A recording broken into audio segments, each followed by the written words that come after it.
આજે આપણે ધોરણ 9 એમાં સ્વાધ્યાય 11.2 એનો દાખલા નંબર 4 છે શીખવાના છે. હવે એની અંદર કહે છે કે ભાઈ એક ગોળાકાર ફુગ્ગામાં હવા ભરવાથી તેની ત્રિજ્યા 7 સેન્ટીમીટરથી વધી અને 14 સેન્ટીમીટર થાય છે. આ બંને પરિસ્થિતિઓમાં ગોળાકાર ફુગ્ગાની વક્ર સપાટીના ક્ષેત્રફળનો ગુણોત્તર શોધો. એટલે આખી પરિસ્થિતિમાં શું કહેવા માગે છે કે પહેલાં એક ફુગ્ગો છે એ ગોળાકાર છે અને નાનો છે, ત્યારે એની ત્રિજ્યા છે એ 7 સેન્ટીમીટર હતી. પણ હવે એને હવા ભરી અને મોટો કરવાનો છે. કોઈ પણ ફુગ્ગાને આપણે હવા ભરે એટલે શું થશે? મોટો થશે. અને જ્યારે મોટો થાય ત્યારે એની ત્રિજ્યા કેટલી થઈ જાય છે? તો કે ત્યારે એની ત્રિજ્યા 14 સેન્ટીમીટર જેટલી થઈ જાય છે. તો હવે અહીંયા આ બંને પરિસ્થિતિમાં જે ક્ષેત્રફળ મળશે વક્ર સપાટીનું એનો ગુણોત્તર શોધવાનો છે. તો સૌથી પહેલાં અહીંયા બે અલગ અલગ પરિસ્થિતિ છે, એટલે બંનેની ત્રિજ્યાને આપણે લઈ લઈએ કે પહેલાંની ત્રિજ્યાને R1 કહી દઈએ અને બીજાની ત્રિજ્યાને R2 કહી દઈએ. એટલે લખીએ ઉકેલ. એમાં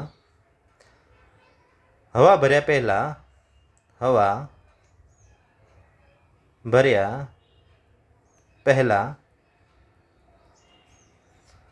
ફુગ્ગાની ત્રિજ્યા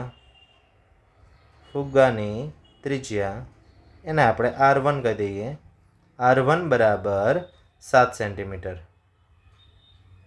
અને પછી હવા ભર્યા પછી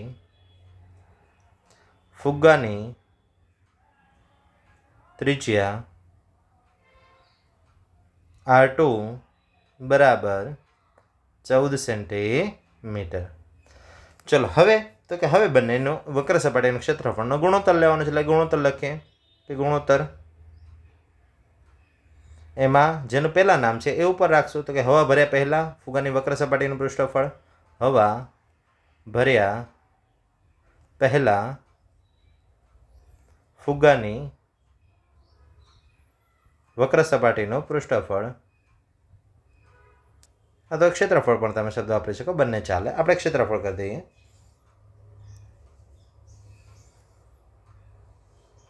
સેમ રીતે છેદમાં લખીએ હવા ભર્યા પછી ફુગ્ગાની વક્ર સપાટીનું ક્ષેત્રફળ. ચલો હવા ભર્યા પહેલાં હોય કે હવા ભર્યા પછી હોય, છે તો ગોળો જ, એટલે એનું સૂત્ર તો એનું જ રહેશે. સૂત્ર શું રહેશે? 4πr².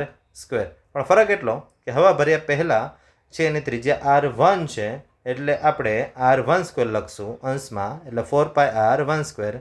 અને છેદમાં હવા ભર્યા પછીની વાત છે એટલે ત્યાં R2 છે, એટલે ત્યાં આપણે લખશું 4πr2². ચલો હવે અંશ અને છેદમાં જે છેદ ઉડે છે ઉડાડી દઈએ. 4 4 જતા રહેશે, પાઈ જતા રહેશે. તો વધ્યું કોણ? તો કે R1² ભાગ્યા R2². યસ, એટલે R1નો વર્ગ ભાગ્યા R2નો વર્ગ. ચલો હવે અહીંયા બંનેની કિંમત મૂકી દઈએ. R1ની કિંમત કેટલી છે? 7.